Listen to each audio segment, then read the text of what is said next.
حضرت عمر فاروق رضی اللہ عنہ 584 میں سعودیہ عرب کے شہر مکہ مکرمہ میں پیدا ہوئے۔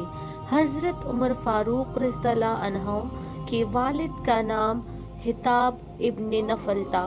وہ قریش قبیلے کا سب سے طاقتور اور بااثر افراد میں سے ایک تھا۔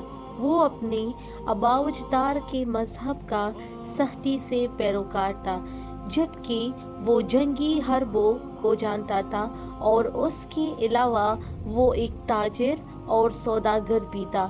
حضرت عمر فاروق رضی اللہ عنہ ابتدا میں اسلام کے سخت مخالف تھے اور اپنے آباء و اجداد کے مذہب کے ماننے والے تھے۔ علماء کی روایت میں حضرت عمر فاروق رضی اللہ عنہ کا ایک مشہور واقعہ ہے کہ ایک بار جب حضرت عمر فاروق رضی اللہ عنہ نے اسلام ختم کرنے کا سوچا اور نعوذ باللہ حضرت محمد صلی اللہ علیہ وسلم کے قتل کے ارادے سے اپنے گھر سے روانہ ہو گئے، لیکن جب انہیں معلوم ہوا کہ ان کی اپنی بہن نے اسلام قبول کر لیا ہے، اس سے پہلے وہ اپنی بہن اور اس کے شوہر سے ملنے چلے گئے تھے، کیونکہ حضرت عمر فاروق رضی اللہ عنہ نے اپنی بہن اور اس کے شوہر کے اسلام قبول کرنے کی متعدد افواہیں سن رکھی تھی۔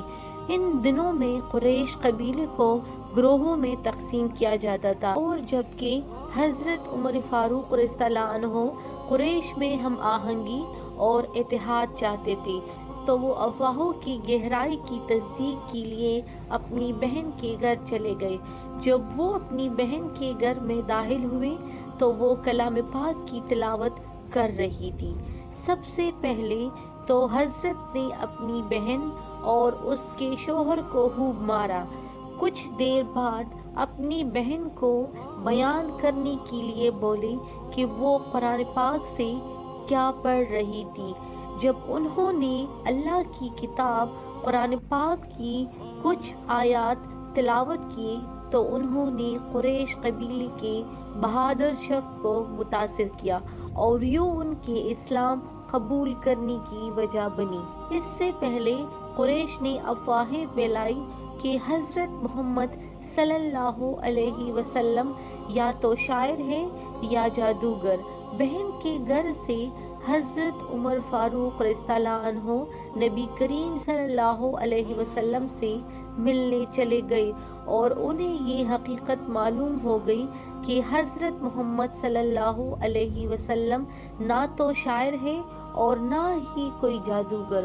انہوں نے حضرت محمد صلی اللہ علیہ وسلم کو اللہ تعالیٰ کا حقیقی پیغمبر پایا، لیکن حضرت عمر فاروق رضی اللہ عنہ اپنے آباء و اجداد کی روایت اور مذہب کو کبھی نہیں چھوڑنا چاہتے تھے۔ وہ کبھی بھی مذہبی امور پر قریش قبیلے کو دو حصوں میں تقسیم نہیں کرنا چاہتے تھے۔ حضرت عمر فاروق رضی اللہ عنہ کا قبول اسلام نزول الوحی کے چھٹے سال حضرت عمر فاروق رضی اللہ عنہ حضرت محمد صلی اللہ علیہ وسلم کی خدمت میں حاضر ہوئے اور اسلام قبول کیا۔ اس کے بعد مسلمانوں نے کھل کر اسلام کے پیغام کی تبلیغ شروع کر دی۔ حضرت محمد صلی اللہ علیہ وسلم کے صحابہ دنیا کے ہر کونے میں وسیع پیمانے پر پھیل گئے۔ مسلمان مسجد الحرام میں کلم کلا نماز پڑھنے لگے۔ حضرت عمر فاروق رضی اللہ عنہ نے اپنے پچھلے عقائد، دولت، گھروں اور خاندانوں کی اسلام کی خاطر قربانی دی۔ حضرت عمر فاروق رضی اللہ عنہ نے اسلام کے لیے مختلف جنگیں لڑی۔ غزوہ تبوک میں انہوں نے ضرورت کے وقت امت مسلمہ کی خدمت کے لیے اپنی شراکت کے طور پر اپنے آدھے ذاتی اثاثوں کو پیش کیا۔ عبداللہ بن مسعود سے روایت ہے کہ حضرت عمر فاروق رضی اللہ عنہ کا اسلام قبول کرنا اسلام کی ایک بہت بڑی فتح تھی۔ مدینہ منورہ میں ہجرت ہماری کامیابی تھی اور اس کا دور اللہ کی رحمت تھا۔ ہم نے حرم مسجد میں اس وقت تک نماز نہیں پڑھائی جب تک حضرت عمر رضی اللہ عنہ نے اسلام قبول نہ کر لیا۔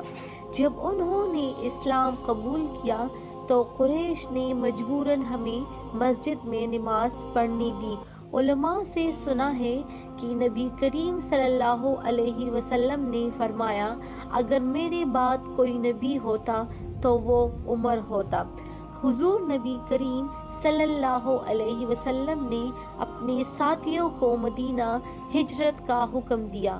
قریش نے اعلان کیا کہ اگر کسی نے مدینہ ہجرت کا ارادہ کیا تو اسے قتل کر دیا جائے گا۔ اس موقع پر حضرت عمر رضی اللہ عنہ نے زور سے اعلان کیا، جو بھی اپنی بیوی کو بیوہ اور اس کے بچوں کو یتیم بنانا چاہتا ہے آ کر مجھ سے اس پہاڑ کے پیچھے ملے۔ حضرت عمر فاروق رضی اللہ عنہ اپنی چچا زاد اور بہنوئی حضرت سعید ابن زید کے ہمراہ مدینہ ہجرت کر گئے۔ حضرت عمر فاروق رضی اللہ عنہ نے ابتدا میں واقعی یہ نہیں مانا تھا کہ پیغمبر حضور اکرم صلی اللہ علیہ وسلم وفات پا چکے ہیں۔ وہ اتنے سخت تھے کہ انہیں یقین تھا کہ حضرت محمد صلی اللہ علیہ وسلم اللہ تعالیٰ سے ملنے گئے ہیں۔ اس موقع پر حضرت عمر فاروق رضی اللہ عنہ نے فرمایا، اگر کسی نے کہا محمد صلی اللہ علیہ وسلم فوت ہو گئے ہیں تو میں اسے قتل کر دوں گا۔ حضرت عمر فاروق رضی اللہ عنہ کے دور خلافت کے کئی دن بعد حضرت ابوبکر صدیق رضی اللہ عنہ نے حضرت عمر فاروق رضی اللہ عنہ سے فرمایا کہ وہ حضرت محمد صلی اللہ علیہ وسلم کی وفات کو قبول کریں۔ حضرت ابوبکر رضی اللہ عنہ نے اکثریت کی قبولیت کے ساتھ حضرت عمر فاروق رضی اللہ عنہ کو اسلام کا دوسرا خلیفہ مقرر کیا۔ حضرت عمر فاروق رضی اللہ عنہ قیادت کے سخت اور خود مختار نوعیت کی وجہ سے مدینہ منورہ کے قابل ذکر افراد میں شامل تھے۔ انہوں نے اس زمانے کی عظیم سلطنتوں کو اسلام کی حدود میں داخل کیا۔ اپنی قائدانہ صلاحیتوں کی مدد سے انہوں نے چیزوں کو ہموار اور جواز بخش بنایا۔ احتساب، انصاف اور لوگوں کو بنیادی حقوق ان کے اقتدار کی بنیادی شراکت میں حاصل تھی۔ حضرت عمر فاروق رضی اللہ عنہ نے اپنے تمام عہدیداران کو عام ہدایت فرمائی کہ یاد رکھنا، میں نے آپ کو لوگوں پر کمانڈر اور ظالم مقرر نہیں کیا ہے، اس کے بجائے میں نے آپ کو بطور قائد بھیجا ہے تاکہ لوگ آپ کی مثال پر عمل کریں۔ مسلمانوں کو ان کی حقوق دو اور انہیں تکلیف نہ دو کہ وہ زیادتی کا باعث بنے۔ ان کی بے جا تعریف نہ کرو، کہیں ایسا نہ ہو کہ وہ غلطیوں میں پڑ جائے۔ اپنے دروازوں کو ان کے لیے بند نہ رکھے، ورنہ ان میں سے زیادہ طاقتور کمزوروں کو نقصان پہنچائیں گے، اور ایسا سلوک نہ کرو جیسے تم ان سے برتر ہو، کیونکہ یہ ان پر ظلم ہوگا۔ حضرت عمر فاروق رضی اللہ عنہ کا دور خلافت عدل و انصاف کا دور تھا۔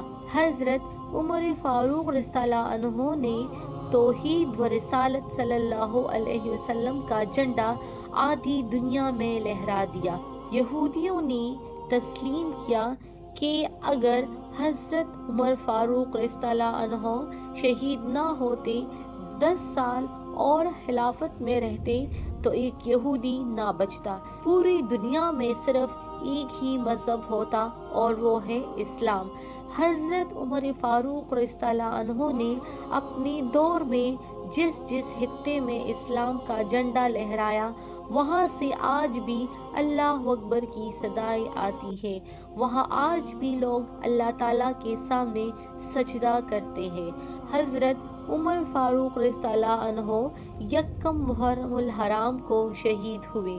آپ فجر کی نماز پڑھا رہے تھے کہ مجوسی ابو لولو جو چھپا ہوا تھا، اس نے آپ پر خنجر سے بھی در پہ وار کر دی۔ حضرت عمر فاروق رضی اللہ عنہ بہت زیادہ زخمی ہو گئے اور اسی طرح آپ نے